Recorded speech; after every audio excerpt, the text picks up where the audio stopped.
1900 के शुरुआती दशक में एक छोटे से शांत कस्बे के किनारे एक पुरानी खिलौनों की दुकान थी। उस दुकान के एक कोने में एक प्राचीन गुड़िया रखी थी जिसका नाम था एनाबेल। गुड़िया धूल में ढकी थी और उसकी निर्जीव आंखें किसी अनदेखी मुसीबत की गवाही दे रही थीं। एक दिन एक नवविवाहित जोड़ा मार्क और सारा अपने हनीमून के दौरान इस दुकान में आता है। मार्क को पुराने खिलौने बहुत पसंद थे, इसलिए वह एनाबेल को खरीद लेता है, यह सोचे बिना कि उसके साथ एक खौफनाक रहस्य जुड़ा हुआ है। गुड़िया को घर लाने के कुछ दिनों बाद सारा को अजीब घटनाओं का सामना होने लगता है। रात में उसे हल्की हल्की फुसफुसाहट सुनाई देती है और कमरे की हवा अचानक ठंडी हो जाती है। वह कई बार एनाबेल को अलग अलग जगहों पर देखती है, जबकि उसने उसे कभी छुआ भी नहीं था। मार्क इसे नजरअंदाज करता है, लेकिन धीरे धीरे अजीब घटनाएं बढ़ने लगती हैं। चीजें अपने आप हिलने लगती हैं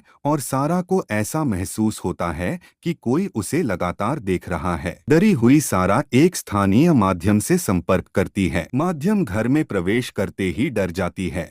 जैसे ही उसकी नजर एनाबेल पर पड़ती है, वह सारा और मार्क को चेतावनी देती है कि यह कोई साधारण गुड़िया नहीं है, बल्कि इसमें एक बुरी आत्मा का वास है। वह आत्मा सारा के डर से अपनी ताकत बढ़ा रही है और जल्द ही उन्हें नुकसान पहुंचा सकती है। माध्यम की चेतावनी को अनसुना कर मार्क और सारा घर में ही रहते हैं, लेकिन अब रातें और भी डरावनी हो जाती हैं। सारा आधी रात को जागती है और देखती है कि एनाबेल उनके बिस्तर के किनारे बैठी हुई है। लाइट्स अचानक से बंद हो जाती हैं और फुसफुसाहट अब साफ आवाज में बदल जाती है, जो सारा का नाम पुकार रही है। एक रात सारा को एक अदृश्य शक्ति बिस्तर से खींच लेती है और मार्क यह सब भयभीत होकर देखता है। डरे और हताश मार्क और सारा एक पुजारी से मदद मांगते हैं। पुजारी उनके घर आता है और एनाबेल से छुटकारा पाने के लिए भूत भगाने का अनुष्ठान करता है। जैसे ही अनुष्ठान शुरू होता है,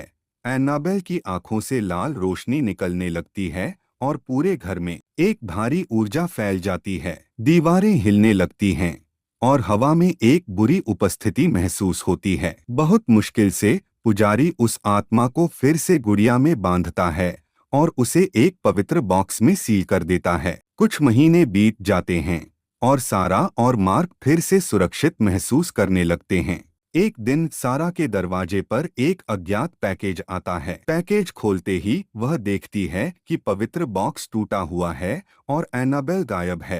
तभी घर में एक डरावनी हंसी गूंजती है, जो यह संकेत देती है कि एनाबेल जल्द ही वापस आएगी।